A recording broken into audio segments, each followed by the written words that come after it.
Praise the lord. హెబ్రీలకు రాసిన పత్రిక 13వ అధ్యాయము 4వ వచనము, వివాహము అన్ని విషయములలో ఘనమైనది. ఇటువంటి ఘనమైన కార్యము మీ గృహంలో జరగాలని ఆశపడుతున్నారా? మీ ఇంటికి రాబోయే సరి అయిన అల్లుడి కోసం, చక్కని కోడల కోసం ఎదురు చూస్తున్నారా? మీకు సహాయం అందించడానికి ఇజ్రాయేల్ మినిస్ట్రీస్ మీ ముందుకొచ్చింది కనుక ఇంకెందుకు ఆలస్యం? స్క్రీన్ మీద కనబడుతున్న నెంబర్కి ఇప్పుడే కాంటాక్ట్ అయ్యి మీ డీటెయిల్స్ మాకు అందించినట్లయితే తప్పనిసరిగా మీకు కావలసిన రీతిగా మీకు సహాయం మేము అందించగలము. ఎటువంటి రిజిస్ట్రేషన్ ఫీజు లేకుండా దేవుని కార్యము జరిగించుటకై ముందుకొచ్చిన ఇజ్రాయేల్ మినిస్ట్రీస్ని ఎల్లప్పుడూ సహకరిస్తారని కోరుతూ మీ ఇజ్రాయేల్ మినిస్ట్రీస్. అందరికీ మరణాత. Praise the lord. Israel ministries అనే కార్యక్రమాన్ని వీక్షిస్తున్న మీ అందరికీ మా హృదయపూర్వకమైన వందన మరణాతులండి. Praise the lord. ఇక ఆలస్యం చేయకుండా వర్తమానంలోకి వెళ్ళిపోదాం. ఈరోజు పరిశుద్ధాత్మ దేవుడు మనతో మాట్లాడుతున్న అంశం ఏమిటి అంటే, మనందరికీ బాగా పరిచయం ఎవరు అంటే అబ్రహాము గారు. విశ్వాసులకు తండ్రి ఎవరు అంటే మనం అబ్రహాము గారు అని చెప్తాం. అయితే అబ్రహాము గారి గురించి మనం తెలుసుకోవాలి. ఈరోజు మనం చెప్పుకోబోయేది అబ్రహాము గారికి యొక్క కుమారుడైన ఇస్సాకు గారి గురించి చెప్పుకుందాం. ఇస్సాకు గారి గురించి తెలుసుకునేబోయే ముందు అబ్రహాము గారి గురించి తెలుసుకుందాం. అబ్రహాము గారు విశ్వాసులకు తండ్రి అని చెప్పే ముందు ఆయన పుట్టికతో క్రైస్తవుడు కాదు, పుట్టికతోనేమి యేసు ప్రభువాన్ని అంగీకరించిన వ్యక్తి కాదు. ఇస్సాకు అబ్రహాము గారు చిన్న వయసు నుంచి కూడా సూర్యదేవుణ్ణి, సూర్య భగవాన్ని పూజిస్తూ వేరే పూజలు చేసుకుంటూ ఉండేవారు. అయితే తన తండ్రి ఏం చేసేవారంటే విగ్రహాల్ని తయారు చేస్తూ ఆ విగ్రహాల్ని అమ్ముతూ ఈ రకంగా వారి వ్యాపారాన్ని కొనసాగిస్తూ ఉండేవారు. అబ్రహాము గారి కుటుంబం ఏమి పేదరికమైన కుటుంబం కాదు, మంచి ఆస్తిపరులే, ధనవంతులే, పేరు పొందిన వారే. మంచిగా వారి జీవితం సాగుతున్న సందర్భంలో ఒకానొక సమయంలో అబ్రహాము గారికి ఒక ఆలోచన వచ్చింది. ఒక విగ్రహాలు అన్ని లైన్గా పెట్టున్నప్పుడు ఆ విగ్రహాల్ని చూస్తూ అబ్రహాము గారు, ఇవే దేవుళ్ళు అంటున్నారు కదా, మరి ఇవి ఎందుచేతన మాట్లాడట్లేదు, ఎందుచేతన వారి చేతులతో సహాయం చేయట్లేదు, ఎందుచేతన అవి చూడట్లేదు, అవి తిరగట్లేదు, అసలు ఇవి విగ్రహాలేనా అని చెప్పి, విగ్రహాలే తప్ప ఇవి ఎంత మాత్రము దేవుళ్ళు కాదు అని ఒక సందేహం వచ్చింది. ఆ సందేహంతో ఏం చేస్తున్నారంటే, ఒకవేళ దేవుళ్ళే అయితే నేను ఇప్పుడు కూలగొడతాను, వాటిని అవి రక్షించుకోవాలి అని చెప్పేసి ఏం చేశారంటే ఒక కర్ర తీసుకుని వాటన్నిటిని కూడా విరగ్గొట్టేశారు. విరగ్గొట్టినప్పుడు అదే సమయానికి తన తండ్రి వచ్చి తిట్టడం, ఆ తర్వాత అబ్రహాం గారు బయటకు వచ్చేసి ఎవరు దేవుడు అనే ఒక ఆలోచనలో ఉన్న సందర్భంలో పరలోకము నుండి ఒక స్వరం వినిపిస్తుంది. అదేమిటి అంటే ఆ యెహోవా తండ్రి అబ్రామా అని పిలవడం స్టార్ట్ చేస్తున్నారు. అయితే ఎవరిది స్వరం ఏంటి, అసలు ఈ స్వరం ఏంటి, ఎవరు పిలుస్తున్నారు ఇలా అని చెప్పేసి ఒక సందేహం. అప్పటిదాకా స్వరం ఎవరిది వినలేదు, అప్పటిదాకా అసలు ఈ రకమైన దేవుడు ఉన్నారు, దేవుడు మాట్లాడతారు, ఇలా పిలుస్తారు అని కూడా అబ్రహాం గారికి తెలీదు. అటువంటి సందర్భంలో అబ్రహాం గారు ఉన్నప్పుడు ఆ సమయంలో ఎవరు అని అడిగినప్పుడు, నువ్వు వెతుకుతున్నావు కదా దేవుడు కావాలని, ఆ దేవుడిని నేనే అని దేవుడు చెప్పడం, ఆ తర్వాత అబ్రహాం గారు దేవుడి వైపుకి ఇంకా పరిపూర్ణంగా లీనం అవడం అప్పటి నుండి స్టార్ట్ చేశారు.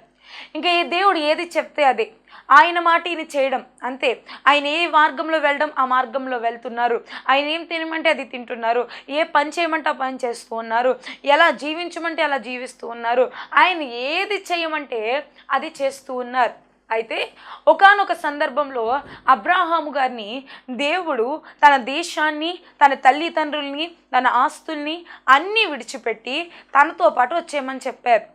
అబ్రహాము గారు, సారమ్మ గారు బయలుదేరి దేవుడు చెప్పిన మార్గాన వెళ్ళిపోతుంటుంటే అప్పుడు దేవుడు ఎక్కడ ఆగమంటే అక్కడ ఆగడం, ఎక్కడ గుడారాలు వేసుకోమంటే అక్కడ గుడారాలు వేసుకోవడం, ఇలా జరుగుతూ ఉండేది. అబ్రహాము గారికి దేవుడు అన్నీ ఇచ్చాడు. అబ్రహాం గారు వదిలిపెట్టిన దేశాన్ని ఒక్క దేశాన్ని విడిచిపెడితే ఆ దేశంలో నెంబర్ మాత్రమే అబ్రహాం గారు. కానీ దేవుడి కోసం విడిచిపెట్టి వచ్చినందుకు ఒక దేశం మొత్తాన్ని అబ్రహాం గారికి దేవుడు అనుగ్రహించాడు. అయితే ఇలాగా అనేక రకాలుగా అబ్రహాం గారు తన ఆస్తిని విడిచిపెడితే దేవుడు ఒక ఆస్తిని, బోల్డ్ అంత ఆస్తిని అబ్రహాం గారిని కొండ మీదకి ఎక్కించి, నీ కళ్ళు ఎక్కడ దాకానైతే చూస్తున్నాయో 4 దిక్కున ఎక్కడ దాకానైతే నీకు కనబడుతుందో అదంతా నీదే. అబ్రహాం గారికి ఏమి సైట్ ప్రాబ్లమ్స్ ఏమీ లేవు, ఐ ప్రాబ్లం ఏమీ లేదు, ఆయనకి చాలా క్లియర్గా కనబడుతుంది. దేవుడు చెప్తున్నాడు అంతా నీదే అని చెప్పినప్పుడు అబ్రహాం గారు వెంటనే అంతా చూస్తూ ఉన్నారు, అంతా ఆయనదే. ఇంకంతా ఎంతైతే ఆస్తులు వచ్చారో అంతకు డబల్ దేవుడు ఇచ్చేసాడు. ఇప్పుడు ఆస్తిపరుడైపోయాడు, ఇప్పుడు అన్నీ ఉన్నాయి, ఒక దేశమై అయిపోయింది, అన్నీ ఉన్నాయి. ఇతనికి పనివార్లు ఉన్నారు, మేకల మందులు, గొర్రెల మందులు అన్నీ ఉన్నాయి, ఆస్తుంది, ఆయనకు కావలసినవన్నీ ఉన్నాయి. అన్నిటికంటే ముఖ్యంగా విశ్వాసులకు తండ్రి అనే ఒక గొప్ప సాక్ష్యం ఉంది. వాటన్నిటికంటే మించి దేవునితో సంభాషించే ఒక చక్కని లక్షణం ఉంది. ఆయన అనుకున్న సమయంలో దేవునితో మాట్లాడుతున్నారు, దేవుడితో ప్రార్థన చేస్తే చాలు దేవుని యొక్క స్వరాన్ని ఆయన స్వయంగా వింటూ ఉన్నారు. అబ్రహాము ఒక గొప్ప విశ్వాసులకు తండ్రి అంటే అక్కడి నుంచే స్టార్ట్ అయింది అసలైన విశ్వాసము. అంటే ఇలా జరుగుతూ ఉన్న సందర్భంలో అబ్రహాం గారు అన్నీ ఉన్నాయి, అన్నీ కలిగి ఉన్నారు. ఆ సమయంలో ఏది లేదు అంటే ఒకటి లోటు వారి కుటుంబంలో. ఏంటది? పనివాళ్ళ లోట కాదు, పనివాళ్ళు సమృద్ధిగా ఉన్నారు. ఆస్తిపాస్తుల లోట కాదు. అబ్రహాం గారికి పేరు తక్కువగా ఉందా? కాదు. అబ్రహాం అంటే ప్రతి ఒక్కరికి తెలుసు, పేరు ప్రతిష్టలు కలిగిన వారు అబ్రహాం గారు. భార్య మంచిగానే ఉన్నారు, పనివాళ్ళు మంచిగానే ఉన్నారు, అన్నీ బాగున్నాయి, అన్ని చోట్ల బాగానే ఉన్నాయి, అంతా బాగానే ఉంది. కానీ ఒక్కటి తక్కువైపోయింది. అదేంటో తెలుసా? అబ్రహాం గారికి సంతానం లేదు, అబ్రహాం గారికి పిల్లలు లేరు, అబ్రహాం గారికి అన్నీ ఉన్నాయి కానీ మొహంలో నవ్వు లేదు. ఎందుకంటే అబ్రహాం గారు ఒకానొక సందర్భంలో దేవుడిని అడుగుతారు, నాకు నువ్వు ఇన్నిచ్చావు కదా ప్రభువా, ఆస్తిపాస్తుల్ని ఇచ్చావు, పేరు ప్రతిష్టల్ని ఇచ్చావు, ధనాన్ని ఇచ్చావు, నాకు అవి ఇచ్చావు, ఇవి ఇచ్చావు, అన్నీ ఇచ్చావు, కానీ ఇవన్నీ అనుభవించడానికి నా తర్వాత ఒక్క కొడుకు నాకు ఇవ్వేసయ్యా అని ప్రార్థన చేసినప్పుడు దేవుడు అబ్రహాం గారికి ఒక వాగ్దానం చేస్తూ ఉన్నాడు, నేను నీకు ఒక చక్కని కొడుకునిస్తాను, హల్లెలూయా, నేను నీకు నవ్వునిస్తాను, నీ మొహంలో పోయిన నవ్వును నేను నీకు కలగ చేస్తాను. కానీ అది ఎప్పుడు కలగజేస్తాడో చెప్పలేదు, కానీ ఎప్పుడు కలగజేశాడో తెలుసా? 100 సంవత్సరాలకి అబ్రహాము గారికి 100 సంవత్సరాలు వచ్చేసినాయి. అప్పుడు కలగజేశాడు ఎవరిని అంటే ఒక నవ్వును, ఇస్సాకు గారిని కలగజేశాడు. దేవునికి స్తోత్రం, హల్లెలూయా. ఆ ఇస్సాకు గారు ఆయన పుట్టినప్పటి నుంచి కూడా చాలా గారాబంగా పెరిగారు. చూడండి, కాలంలో ఏ పిల్లలైనా గారాబంగా పెరిగితే, చిన్నప్పటి నుంచి అమ్మ డాడీ కూడా కొట్టకపోతే, చాలా గారాబంగా పెంచితే, అడిగిన వల్లి కొనిచ్చేసి చాలా బాగా గారాబంగా పెంచారనుకోండి, పిల్లలు మాట వినరు. వాళ్ళు చాలా గారాబంగా పెంచడం వల్ల వారు అనుకున్నదే చేయాలనుకుంటారు, మొండితనంగా ఉంటూ ఉంటారు. వాళ్ళు ఇంకేదని ఫిక్స్ అయితే అదే చేస్తూ ఉంటారు. అవసరమైతే కొన్ని సందర్భాల్లో వాళ్ళ పేరెంట్స్ని కూడా ఎదిరిస్తూ ఉంటారు వాళ్ళు, ఎందుకంటే వారు పెట్టిన గారాబం అటువంటిది. కానీ ఈ అబ్రహాం గారు, ఇస్సాక్ గారు, ఈ సారమ్మ గారి జీవితంలో మొత్తం రివర్స్. ఎందుకంటే అబ్రహాం గారికి, సారమ్మ గారికి లేక అది కూడా ఎన్ని సంవత్సరాలకి, 100 సంవత్సరాలకి ఒక్క కొడుకు పుడితే సారమ్మ గారికి స్త్రీ ధర్మం కోల్పోయింది, అబ్రహాం గారు వృద్ధాప్యంలోకి వచ్చేసారు. ఇటువంటి సందర్భంలో అబ్రహాం గారు ఒక చక్కని కొడుకు పుడితే సారమ్మ గారు అబ్రహాం గారికి సంతోషం పట్టలేకపోతుంది, ఆ కొడుకుని దించలేకపోతున్నారు అసలు కిందకి. అటువంటి సందర్భంలో మనందరికీ తెలుసు, దేవుడు కొన్ని పరీక్షలు పెట్టడం, ఆ పరీక్షలు అబ్రహాం గారు విన్ అవ్వడం, అవన్నీ తెలుసు. అయితే నేను మీకు ఒకటి చెప్పాలనుకుంటున్నాను, ఎంత గారాబం పెట్టినా, ఎంత అల్లరి ముద్దుగా పెంచినా, ఎంత ముద్దుగా పెంచుకున్నా సరే ఇస్సాకు గారు ఎక్కడా కూడా తన తల్లిదండ్రుల్ని తిరగేసినట్లుగా మనం చూడం, తన తల్లిదండ్రులకి ఎదురు మాట చెప్పినట్లుగా మనం చూడం. విధేయత కలిగిన కుమారుడు, చక్కగా అణిగి మణిగి తన తండ్రికి మంచి పేరు, తండ్రికి మించిన కొడుకుగా ఒక చక్కని పేరు తెచ్చుకున్న వాడెవడు అంటే ఇస్సాకు గారు అని చెప్పవచ్చు. దేవునికి స్తోత్రం, హల్లెలూయా. మరి ఇస్సాకు గారు ఎందుకు అంత గొప్ప ప్రాధాన్యత పొందుకున్నారు గమనించినట్లయితే, దేవుడు ఎందుకు అబ్రహాం గారికి కొడుకుని ఇస్తాను అన్నాడు, ఇచ్చేయచ్చు కదా వెంటనే, పోనీ 2 సంవత్సరాలకి ఇచ్చేయచ్చు కదా, కాదు, ఎందుకు 100 సంవత్సరాలకి దేవుడు కొడుకునిచ్చాడో తెలుసా? ఆయన ఒక చిత్తము ఇస్సాకు గారి పట్ల కలిగి ఉన్నాడు కాబట్టి. ఇస్సాకు గారి పుట్టుక స్పెషల్గా ఉండాలి, ఇస్సాకు గారు పెరగడం స్పెషల్ ఉండాలి, ఇస్సాకు గారు బ్రతకడం స్పెషల్గా ఉండాలి, ఆయన జీవితం అంతా ప్రత్యేకంగా ఉండాలి కాబట్టి దేవుడు 100 సంవత్సరాలకి ఒక చక్కని కుమారుణ్ణి దేవుడు ఇచ్చాడు. దేవునికి స్తోత్రం, హల్లెలూయా. ఈరోజు మనం ధ్యానం చేసుకుందాము ఇస్సాకు గారిలో ఉన్న లక్షణాలు ఏంటి, అసలు ఇస్సాకు గారు ఎందుకు అంత గొప్ప ప్రాధాన్యత పొందుకున్నారు, ఇస్సాకు గారు ఎందుకు దేవుని చిత్తంలో ఉన్నారు అనేది ఈరోజు నేను మీకు కొన్ని విషయాలు చెప్పాలని ఆశపడుతున్నాను. అయితే మనం చూసినట్లయితే మొట్టమొదటిగా ఇస్సాకు గారు విధేయత కలిగిన వాడు. హల్లెలూయా. మొట్టమొదటిగా ఇస్సాకు గారు విధేయత కలిగిన వారు. అందుకే ఇస్సాకు గారు అనగానే మనకు గుర్తుకొచ్చే మాట విధేయత. ఎంత విధేయత అంటే అసలు ఏ కొడుకు కూడా, ఏ కూతురు కూడా తన తండ్రి అంటే ఎంత ప్రాణమైనా సరే ప్రాణం ఇవ్వలేరు, మాటలు మాత్రమే చెప్తాం. ఎవరమైనా సరే, నేనైనా సరే, డాడీ నువ్వంటే నాకు ప్రాణం డాడీ అంటామే తప్ప ఎవరమైనా మన ప్రాణం ఇచ్చేసే సందర్భంలోకి వస్తే ఒక్కొక్క క్షణం ఆలోచిస్తాం, ఎందుకంటే మన ప్రాణం అంటే మనకు అంత ఇష్టం. కానీ ఇస్సాకు గారికి ఎంత విధేయత అంటే తన ప్రాణం అర్పించాలి తెలుసు, ఇంకా తనే బలి అక్కడ అని తెలిసి కూడా, తనే అక్కడ బలి పశువుగా ఉండబోతున్నాడని తెలిసి కూడా, అయినప్పటికీ కూడా తన తండ్రి తనని బలి ఇవ్వబోతున్నాడని తెలిసి కూడా తన తండ్రికి విధేయత కలిగి కట్టెలు మోస్తూ అలా కాళ్ళు చేతులు కట్టేసి అలాగే పడుకుని ఉన్నాడు. దేవునికి స్తోత్రం, హల్లెలూయా. తన తండ్రికి విధేయత చూపించాడు, తన తండ్రికి విధేయత చూపించాడు, తన తండ్రి నమ్ముకున్న దేవునికి కూడా విధేయత చూపించాడు. ఈరోజు విధేయత కలిగి జీవిస్తూ ఉన్నారా మీరు?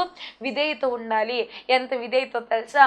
యేసయ్య ఏది చెప్తే అది, యేసయ్య చెప్పేది మంచి చెడు అని ఆలోచించక్కర్లేదు అది, ఎందుకంటే ఆయన చెప్పేది ఏదైనా సరే అది మన జీవితంలో ఎల్లప్పుడూ 100% కూడా సరి అయినదై ఉంటుంది. కనుక దేవుడు మన జీవితంలో ఏం చేస్తాడు? ఇప్పుడు సరి అయినదే నిర్ణయిస్తాడు. దేవునికి స్తోత్రం, హల్లెలూయా. మరి ఈరోజు నేను మీకు చెప్పాలనుకున్న విషయం ఏంటో తెలుసా? చెప్పాలనుకున్న విషయం ఏంటి అంటే మనందరము కూడా విధేయత కలిగి జీవించాలి. ఇస్సాకు గారు విధేయత కలిగిన వాడు. చాలామంది ఈరోజు విధేయత కలిగి ఉండరు, ఏవేవో రకరకాలుగా చేస్తూ ఉంటారు, ఏవేవో బిహేవియర్స్ కలిగి ఉంటారు. విధేయత అనేది చాలా ఇంపార్టెంట్. ఎవరెవరికి విధేయత కలిగి ఉండాలో నేను చెప్తాను. మొదటిగా మన దేవునికి విధేయత కలిగి ఉండాలి. ఎవరికి మొదటిగా అండి? దేవుడికి విధేయత కలిగి ఉండాలి. ఎందుకు అంటే మన తండ్రి ఆయన మన కోసము సమస్తము కలగచేశాడు. ఈరోజు మనం బ్రతికి ఉన్నామంటే అది ఆయన దయే. ఈరోజు మనము ఇంకా ఆరోగ్యంగా ఉన్నామంటే అది దేవుని దయే. జీవిస్తున్నామంటే అది దేవుని దయే. మనం కలిగి ఉన్నవన్నీ వస్త్రాలు, మనకున్న తిండి, మనకున్న వాహనాలు, వెండి, బంగారము, అది ఏదైనా సరే, గృహమైన వాహనమైన ఏదైనా సరే అది దేవుడు మనకి ఇచ్చినదే. కనుక దేవుని యందు విధేయత కలిగి ఉండడం నేర్చుకుందాము. ఆయన మనకి ఇచ్చాడు కనుక విధేయత కలిగి ఉండాలి. ఇక రెండవదిగా ఎవరికి విధేయత కలిగి ఉండాలంటే మన ఆత్మీయ తల్లిదండ్రులకు విధేయత కలిగి ఉండాలి. చాలామంది పాస్టర్ గారికి విధేయత కలిగి ఉండరు, చాలా ఇర్రెస్పెక్ట్గా ఉంటారు, చాలామంది అగౌరవపరుస్తూ ఉంటారు. ఎక్కడైనా పాస్టర్ గారు కనిపిస్తే ప్రైజ్ ది లార్డ్ చెప్పడము, లేదా లెగిసి నుంచోవడము, ఇటువంటివి ఏమీ ఉండవు. చాలామంది పాస్టర్ గారు అంటే అగౌరవంగా జీవిస్తూ ఉంటారు. కానీ వారి యందు కూడా విధేయత కలిగి జీవించే వారిగా ఉండాలి. వారు ఏదైనా చెప్తున్నారు అంటే అది కూడా చెయ్యాలి. అమ్మ నేను ఎంత పెద్దదాన్ని, నేను ఇంత అధికారంలో ఉన్నాను, నేను చేయడం ఏంటి అని అనుకోకర్లేదు. కానీ దైవ సేవకులకు విధేయత కలిగి మనం జీవించాలి. దేవునికి స్తోత్రం, హల్లెలూయా. అయితే ఇంకెవరికి విధేయత కలిగి జీవించాలంటే మన తల్లిదండ్రులకు మనం విధేయత కలిగి జీవించాలి. ఎవరికి జీవించాలి? తల్లిదండ్రులకి. ఈ రోజుల్లో చిన్న పిల్లలు కూడా తల్లిదండ్రులను ఎదిరిస్తూ ఉన్నారు, తల్లిదండ్రులు కొడుతూ ఉన్నారు, తల్లిదండ్రుల మాట వినట్లేదు. అయితే తల్లిదండ్రులకు విధేయత లేకపోతే వాళ్ళ జీవితమే వేస్ట్ అని దేవుడు అంటున్నాడు. కాబట్టి విధేయత కలిగి మనం అందరము కూడా జీవించే వారిగా ఉండాలి. అయితే ఇంకా ఎవరికి విధేయత కలిగి ఉండాలి? పెద్దలకు విధేయత కలిగి ఉండాలి, అధికారులకు విధేయత కలిగి ఉండాలి, మన నాయకులకు విధేయత కలిగి ఉండాలి. మనకంటే ఒక సంవత్సరం పెద్దయినా, ఒక రోజు పెద్దయినా సరే మనం విధేయత కలిగి ఉండాలి. మనకంటే చిన్నవారికి కూడా మనం విధేయత కలిగి ఉండాలి. విధేయతలో దేవుని ప్రేమ కనబడుతుంది. విధేయతలో మనల్ని మనం తగ్గించుకోవచ్చు. విధేయతలో మనల్ని మనము తగ్గించుకుని ఆయన దృష్టిలో హెచ్చింపబడవచ్చు. కనుక తగ్గించుకుందాం, విధేయత కలిగి జీవిద్దాము. ఇస్సాకు గారు నానాటికి వృద్ధిలోనికి రావడానికి మొదటి మెట్టు విధేయత. మరి ఈరోజు మీరు వృద్ధిలోనికి రావాలని ఆశపడుతూ ఉన్నారా? ఇక్కడ ఉన్న మీరు అంత పైకి వెళ్ళాలని ఆశపడుతూ ఉన్నారా? ఆశపడాలి అంటే, మీ ఆశను దేవుడు తీర్చాలి అంటే ఏం చేయాలో తెలుసా? మొదటి మెట్టైన విధేయత ఈరోజే మీరందరూ ఎక్కాలి. దేవునికి స్తోత్రం, హల్లెలూయా. ఇక రెండవ లక్షణం ఏంటో ఈరోజు నేను మీకు చెప్తాను. చూసినట్లయితే బలిగా అర్పింపబడెను. ఏం చేశారండి ఆయన? బలిగా అర్పింపబడెను. అర్పించబడిపోలేదు, కానీ అర్పించే సమయంలోకి ఆయన వచ్చేసారు. బలి పశువుగా ఆయన మారారు.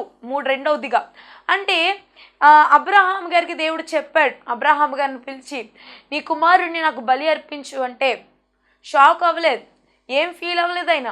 వెంటనే సరే ప్రభా నీ చిత్తం అని చెప్పేశారు. ఎందుకంటే గమనించినట్లయితే మనం అందరం అనుకోవచ్చు దేవుడు అలా అడిగేశారు అని బాధపడవచ్చు, లేదంటే అబ్రహాం గారు మనసులో తిట్టుకున్నారేమో అని అనుకోవచ్చు. కానీ అబ్రహాం గారు ఆలోచించుంటారు ఆ సందర్భంలో. ఏమని అంటే, లేక నాకు ఇచ్చాడు కుమారుణ్ణి దేవుడు. 100 సంవత్సరాలకి ఎవరైనా పుడతారండి పిల్లలు? ఎవరు పుట్టరు. 100 సంవత్సరాలకి దేవుడు నాకు కొడుకునిచ్చాడు. స్త్రీ ధర్మం కోల్పోయిన భార్య సారమ్మ గారికి స్త్రీ ధర్మం కోల్పోయిన పిల్లలు పుట్టకూడదు రూల్గా, కానీ ఆమెకు దేవుడు గర్భం తెరిచాడు. ఆ వృద్ధాప్యంలో అందరూ కూడా ఇంకా అసలు ఆ వయసులో పిల్లలు పుట్టరు, వంగిపోవాలి, ఆ వయసులో అసలు పని చేయడానికి అవ్వదు. కానీ ఆ వయసులో దేవుడు వారికి చక్కని గర్భఫలం తెరిచి చక్కని కుమారుణ్ణి అనుగ్రహిస్తే, ఇప్పుడు ఆ కుమారుణ్ణి చూసుకుని మురిసిపోవడం కాదు, కానీ ఆ కుమారుణ్ణి దేవుడికి ఇస్తే ఇంకా గొప్ప శ్రేష్టమైనది నాకు ఇస్తాడేమో. నా తండ్రి ఏదైనా అడిగాడంటే దానికి చిత్తం ఉంది, దానికి ఒక ప్రణాళిక ఉంటుంది, దానికి ఒక దేవుడు ఏదైనా దానికోసం ఒక మేలు మన కోసం సిద్ధపరిచాడేమో అని అబ్రహాం గారు నమ్మి వెంటనే బలి అర్పించడానికి సిద్ధపడ్డారు. ఇప్పుడు వెళ్తూ ఉన్నారు, పర్వతం మీదకి వెళ్తూ ఉన్నప్పుడు ఇస్సాక్ గారు అడుగుతున్నారు, నాన్నగారు మీరు వెళ్తున్నారు, నేను వెళ్తున్నాను, కట్టెలు తీసుకెళ్తున్నాం, మరి ఏది బలి పశువు ఏది అని అడిగితే అబ్రహాం గారు ఆ సమయంలో కూడా చెప్తూ ఉన్నారు, నాన్న దేవుడు సిద్ధపరుస్తాడు. సరే అని చెప్పేసి వెళ్ళిపోతున్నారు. మొత్తం మీద వెళ్ళారు. ఇప్పుడు అక్కడ కట్టెలతో ఒక బలిపీఠంలో తయారు చేశారు. అంత బాగానే ఉంది. ఇస్సాకు గారి దగ్గరుండి అన్నీ అందిస్తూ ఉన్నారు కూడా, కట్టెలు అందిస్తున్నారు, అవి అందిస్తున్నారు, ఇవి అందిస్తున్నారు, అన్నీ చేస్తుంటుంటే కానీ ఇంకా బలి పశువు రావట్లేదు. ఇంకా దేన్ని బలి ఇవ్వాలి అసలు తెలియని సందర్భంలో మళ్ళీ అడుగుతున్నారు, డాడీ బలి పశువు ఏది అసలు, దేన్ని బలి ఇవ్వాలి, ఏది ఇంకా రాలేదేంటి అంటే దేవుడు పంపిస్తాడు నాన్న అని చెప్తున్నారు. మళ్ళీ అన్నీ రెడీ చేసుకున్నారు. ఇంక మొత్తం రెడీ అయిపోయింది. ఇప్పుడు ఇస్సాక్ గారికి అర్థమైపోయింది. ఏమర్థమైపోయింది? బలి పశువు రాదు ఇంకా, ఎందుకంటే ఆల్రెడీ నేనే బలి. కాబట్టి ఇస్సాక్ గారికి అర్థమైపోగానే వాడు చెప్తున్నారు ఏమనంటే, నాన్న మీరు నన్ను పడుకోబెట్టినప్పుడు నాకు భయం వేసేస్తుందేమో, భయమేసి నన్ను చంపేస్తున్నారని భయమేసి నేను అటు ఇటు పారిపోతాను, లేదంటే మీ చేతిని ఎక్కడైనా పట్టేసుకుంటానేమో, కాబట్టి ఒక పని చేయండి, ఆ తాళ్ళు తీసుకెళ్ళి నా కాళ్ళు చేతులు కట్టేయండి, అప్పుడు నేను కదలలేను కదా, అప్పుడు మీరు మీ బలిని అర్పించవచ్చు అని చెప్పి తండ్రికే సలహా ఇస్తూ ఉన్నాడు. తండ్రికి విధేయత చూపిస్తూ ఉన్నాడు. బలిగా తన్ని తాను సిద్ధపరచుకుంటూ ఉన్నాడు. దేవునికి స్తోత్రం, హల్లెలూయా. ఎవరుంటారండి ఇలా చక్కగా తన్ని తాను సిద్ధపరిచేసుకుంటున్నారు? తన్ని తాను బలి అంటే ఎవరైనా సరే, అక్కడ మీ డాడీ మిమ్మల్ని కొడతారు అంటే ఏం చేస్తారు? అక్కడికి వెళ్తామా, తప్పించుకుంటాం మనం. కానీ ఈ కొడుకు ఎంత చక్కగా ఉన్నాడంటే ఇస్సాకు గారు, ఆ బలి తినే అని తెలిసి తప్పించుకుంటానేమో, నా తండ్రి దేవుడి మాట వినకుండా నేనే చేస్తానేమో, నా తండ్రి దేవుడికి ఇచ్చిన మాటను నేను తప్పిస్తానేమో అని చెప్పి ముందుగానే చెప్తున్నాడు. ఏమో ఆ ప్రమాదం శాతంలో ఆ కత్తి ఎత్తేటప్పుడు భయంతో నేను గట్టిగా అరిచేసో, పక్కకు పారిపోయో, మా డాడీ చేయి పట్టుకుని కత్తి లాగేసో ఏదో చేస్తానేమో. ఇవేమీ జరగకూడదంటే ముందుగా నన్ను నేను బలి అర్పించుకోవాలి, సిద్ధపరచుకోవాలి అని ఇస్సాకు తన్ని తాను సిద్ధపరచుకున్నాడు. దేవునికి స్తోత్రం, హల్లెలూయా. ప్రియమైన దేవుని బిడ్డలారా, ఇస్సాకు బలి పశువుగా మారిపోయాడు, బలి అర్పించబడుటకు ఇస్సాకు సిద్ధపడినట్లుగా మనం చూస్తూ ఉన్నాం. ఈరోజు బలి అర్పించబడాలి. మీరు కూడా ఎలాగో తెలుసా? మీ పాపం అనే బలిని అర్పించేయాలి. పాపాన్ని ఇక్కడతో పోగొట్టుకోండి. మీ పాపం ఇంకా మీకు పై సంబంధం ఉండకూడదు. మీ చెడు నడతలు వదిలేసేయండి. మీ చెడు నడతల్ని బలి అర్పించండి. మీ చెడు చూపుల్ని బలి అర్పించండి. మీ చెడు ఆలోచనని బలిగా అర్పించేయండి. ఏది కూడా ఏ ఒక్క సందర్భంలో కూడా మీరు చిన్న పాపం ఉన్నా సరే ఆ పాపాన్ని వెంటనే ఒక బలిగా అర్పించడం స్టార్ట్ చేయండి. దేవునికి స్తోత్రం, హల్లెలూయా. బలిని మీరు సిద్ధపరచుకోవాలి. మనల్ని మనము బలి పశువుగా మార్చుకోవాలి. మనల్ని మనమే దేవునికి బలి ఇవ్వటంలో సిద్ధపడేవారిగా ఉండాలి. దేవునికి స్తోత్రం, హల్లెలూయా. మనం ఇక్కడ చూసినట్లయితే ఇస్సాకు గారు బలి అర్పించబడుటకు సిద్ధపడినట్లుగా మనం చూస్తూ ఉన్నాం. అయితే ఆయన ఎలా అయితే సిద్ధపరచుకున్నారో ఈరోజు ఈ వాక్యం వింటున్న మనము కూడా మనల్ని మనము దేవునికి అర్పించుకొనుటకు సిద్ధపడేవారిగా ఉండాలి. మనం చూస్తే ఆ కాలంలో బలి అంటే, మన పాత నిబంధనలో బలి అంటే మేకలను అర్పించడం, పావురాల్ని, లేదంటే ఇంకా గొర్రెల్ని అర్పించడం, ఆవుల్ని, దూడల్ని వీటిని అర్పించడం మనం చూస్తూ ఉన్నాం. అయితే మనకి ఇప్పుడు వచ్చేసరికి, కొత్త నిబంధనలోకి వచ్చేసరికి దేవుడు ఎటువంటి బలిని కోరుకోలేదు. ఆ బలి ఇవ్వండి, ఈ బలి ఇవ్వండి అని కోరుకోలేదు. లేదంటే ఆ మనిషిని ఇవ్వండి, ఈ మనిషిని ఇవ్వండి అని ఏమీ కోరుకోలేదు. దేవుడు కొత్త నిబంధనలోకి వచ్చేసరికి రూల్ మార్చేస్తాడు. ఏమంటే తెలుసా? నీ స్తుతే దేవుడికి నైవేద్యము. దేవునికి స్తోత్రం, హల్లెలూయా. అసలైన నైవేద్యం ఏంటో తెలుసా? నువ్వు 2 చేతులు పైకెత్తి ప్రార్థన చేస్తే అది సాయంకాలపు నైవేద్యం. ఏంటండి? దేవుడికి నైవేద్యం పెట్టాలి కదా. మరి దేవుడు మీ దగ్గరకు వస్తూ ఉన్నాడు. మరి వస్తున్న యేసయ్యకి ఆ 2 చేతులు పైకెత్తి మీరు ప్రార్థన చేస్తే అది సాయంకాలపు నైవేద్యంగా దేవుడు తీసుకుంటాడు. దేవునికి స్తోత్రం, హల్లెలూయా. మన దేవుడు పావురాలను అడగట్లేదు, మేకల్ని, గొర్రెల్ని అడగట్లేదు, అవి ఇవి ఇమ్మని అడగట్లేదు. ఏమడుగుతూ ఉన్నాడు మన దేవుడు?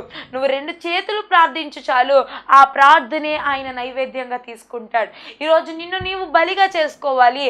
ఎలా బలిగా చేసుకోవాలి అంటే, దేవుడు కోసము చావైనా బ్రతుకైనా దేవుడు కోసమే అన్నట్లుగా మనం జీవిస్తే తప్పనిసరిగా మన జీవితాల్ని దేవుడు ఆశీర్వాదకరంగా మారుస్తాడు. దేవునికి స్తోత్రం, హల్లెలూయా. మన జీవితాలు ఆశీర్వాదకరంగా మార్చబడాలి అంటే మనల్ని మనం దేవుడికి అర్పించుకోవాలి.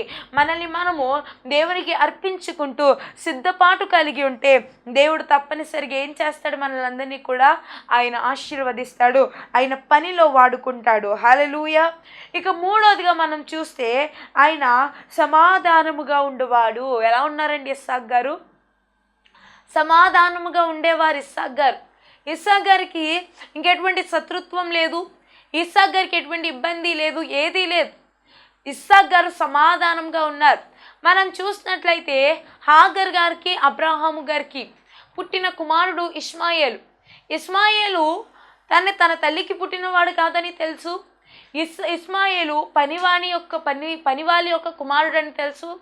అయినప్పటికీ కూడా ఎటువంటి గొడవలు లేవు, కలహం లేదు, చెడుతనం లేదు, ఏమీ లేదు. ఇస్సాకు గారు కూడా తన అన్నయ్య అయిన ఇస్మాయేలుతో సమాధానముగా కలిగి ఉన్నాడు. దేవునికి స్తోత్రం, హల్లెలూయా. ఎంతోమంది ఇస్సాకు గారు వృద్ధిలోనికి వస్తున్నప్పుడు, ఆయన అభివృద్ధి చెందుతున్నప్పుడు, ఆయన ఎక్కడ అడిగేస్తే అక్కడ ఆశీర్వదింపబడుతున్నప్పుడు, ఆయన ఎక్కడ విత్తనం వేస్తే అక్కడ 100 ఫలం వస్తున్నప్పుడు అనేక మంది స్వార్థపరులు తరిమేస్తూ ఉండేవారు. అనేక మంది స్వార్థపరులు ఆయన ఇక్కడ ఉండకూడదని పంపేస్తూ ఉండేవారు. ఇలా జరుగుతూ ఉన్నప్పటికీ కూడా ఆయన ఎక్కడ కూడా యుద్ధాలు చేస్తున్నట్లేదే, ఎక్కడ కూడా గొడవ పడుతున్నట్లేదు. ప్రతి సమయంలో కూడా సమాధానం కలిగి ఆయన జీవించారు. దేవునికి స్తోత్రం, హల్లెలూయా. సమాధానం కలిగి మనం జీవించాలి. సమాధానము మనందరి జీవితంలో ఉంటే దేవుడు తప్పనిసరిగా మనందరినీ కూడా ఆశీర్వదిస్తాడని ఈరోజు చెప్తూ ఉన్నాను. అయితే ఇస్సాకు గారిలో ఉన్న ఒక గొప్ప అనుభవం ఏమిటి అంటే ఆయన సమాధానం కలిగి ఉన్నారు. మరి ఈరోజు మీరు సమాధానం కలిగి ఉంటున్నారా? దేవుడు దేవుణ్ణి ఆశ్రయించిన మనము సమాధానం కలిగి ఉండాలి. శత్రువులు ఎంతోమంది ఉన్నారు. దేవుడు చెప్తున్నాడు, నీ శత్రువుకు నేను శత్రువుని అయిపోతాను. కాబట్టి మన శత్రువుని ఏసైకి అప్పచెప్పేద్దాము. ఏసయ్యే మన శత్రువుకి ఆయన శత్రువు అయిపోతాడు. దేవునికి స్తోత్రం, హల్లెలూయా. కాబట్టి మరొక విషయం చెప్పాలి అంటే, దేవుడు చెప్తాడు, ఒక చక్కని వాక్యం ఉంటుంది, నీకు విరోధముగా రూపింపబడిన ఏ ఆయుధము కూడా వర్ధలదు. నీకు ఏదైతే విరోధంగా రూపిస్తుందో ఆయుధం, నీకు ఏ మనిషి అయితే విరోధంగా రూపిస్తున్నాడో, ఏ రకంగా ఏ శత్రువు నీకు విరోధంగా రూపిస్తున్నాడో వాడు ఎవ్వడు కూడా వృద్ధిలోనికి రాడు. కాబట్టి నువ్వు సమాధానము కలిగి వెళ్ళు, దేవుడు నిన్ను ఆశీర్వదిస్తాడు. దేవునికి స్తోత్రం, హల్లెలూయా. మీకు ఇంకా బాగా చెప్పాలంటే, మనము వేరే వాళ్ళతో ఎవరితోనైనా గొడవ పెట్టుకున్నాం అనుకోండి, వాళ్ళ ఇంటికి వెళ్ళడం మానేస్తాం, వాళ్ళన్నిటికీ వెళ్తాం మానేస్తాం. కానీ ముఖ్యంగా క్రైస్తవుల విషయంలో చెప్పాలి అంటే, మన సంఘాల్లో గొడవ పెట్టుకున్నారనుకోండి, సింపుల్గా ఏం చేస్తామంటే, ఇంక ఈ చర్చికి రాను నేను. గొడవ పెట్టుకున్న ఎవరు? సంఘం అంతటితోనో ఒకరితో మాత్రమే. వారితో సమాధాన పడండి. వారితో సమాధాన పడి మనం ఏం చేయాలి? చక్కగా మన సంఘాన్ని మనం వదులుకునే వారిగా ఉండకూడదు. తల్లి సంఘాన్ని ఎప్పుడు కూడా విడిచిపెట్టే వారిగా మనం అందరం కూడా ఉండకూడదు. మనం ఏం చేయాలి? ఎప్పుడు కూడా సంఘములో చేర్చబడి సంఘంతో అందరితో కూడా సమాధానముగా ఉంటూ సంఘ బిడ్డలుగా మనమే నానాటికి సంఘాన్ని కానీ, మన ఆధ్యాత్మిక జీవితాన్ని కానీ, మన ఆత్మను కానీ దేవునిలో వృద్ధిలోనికి నడిపిస్తే దేవుని యొక్క దీవెనలు మనం అందరం కూడా పొందుకుంటాము. దేవునికి స్తోత్రం, హల్లెలూయా. కాబట్టి 3 విషయాలు చెప్పుకున్నాము. మొదటిగా ఇస్సాకు గారు విధేయత కలిగిన వారు. రెండవదిగా ఇస్సాకు గారు బలి పశువుగా మార్చబడ్డారు. మూడవదిగా ఇస్సాకు గారు సమాధానముగా ఉన్నారు. నాలుగవదిగా ఇస్సాకు గారిలో ఉన్న చక్కని లక్షణం ఏంటంటే మంచి ఆలోచనలు కలవారు. శరుణతుడా, మహోన్నతుడా, మా సకల ఆశీర్వాదమునకు కారణభూతుడైన మా ప్రియ పరలోకపు తండ్రి, దేవానికి వందనములు, స్తుతులు, స్తోత్రములు ప్రభువా. మీరు చూపిన నీ కృపను బట్టి నీకు వందనములు ప్రభువా. మీరు మాట్లాడిన నీ మాటలు బట్టి నీకు వందనములు. నిలబడింది నేనైనా, మాట్లాడేది మీరే. కాబట్టి నీ బిడ్డలైన వారందరితో మీరు మాట్లాడినందుకు నీకు వందనములు ప్రభువా. అయ్యా అతని సతని వినగల చెవుల్ని, గ్రహించగల హృదయాలను మీరు ఇచ్చారని మేము నమ్ముతూ ఉన్నాం. అయ్యా అతని బిడ్డలకి కావలసిన మాటల ద్వారా మీరు మాట్లాడారని మేము నమ్ముతూ ఉన్నాం ప్రభువా. మీకు సాక్షులుగా జీవించే భాగ్యము దయచేయండి. ఈ వాక్యం విన్న ప్రతి బిడ్డల్ని మీరు దర్శించండి. ఇంకొతని సతన్నైనా, అయ్యా అతని సతన్నైనా ప్రతి బిడ్డలకి ఉన్న సమస్యలు క్రీస్తు యేసు మహిమలో ప్రభువా, అయ్యా అతని వారి సమస్యలన్నీ తీసివేసి గొప్ప శ్రేష్టమైన జీవితాన్ని ప్రతి ఒక్కరికి అనుగ్రహించమని ప్రార్థన చేస్తూ ఉన్నాం. అయ్యా అతన్నైనా ప్రతి ఒక్క ద్వారా మీరే మహిమను పొందుకోండి.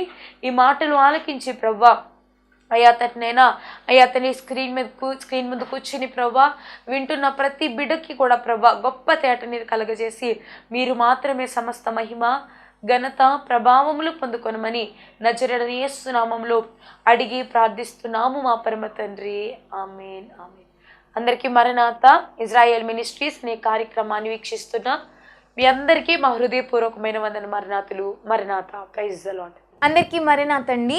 ఇజ్రాయెల్ మినిస్ట్రీస్ అనే కార్యక్రమాన్ని వీక్షిస్తున్న మీ అందరికీ మా హృదయపూర్వకమైన వందన మరణాతలు. ఈ వర్తమానములు మీకు ఆశీర్వాదకరంగా ఉన్నట్లయితే మా కొరకు, మా పరిచర్య కొరకు ప్రతిదినము మీ అనుదిన ప్రార్థనలో జ్ఞాపకం చేసుకోండి.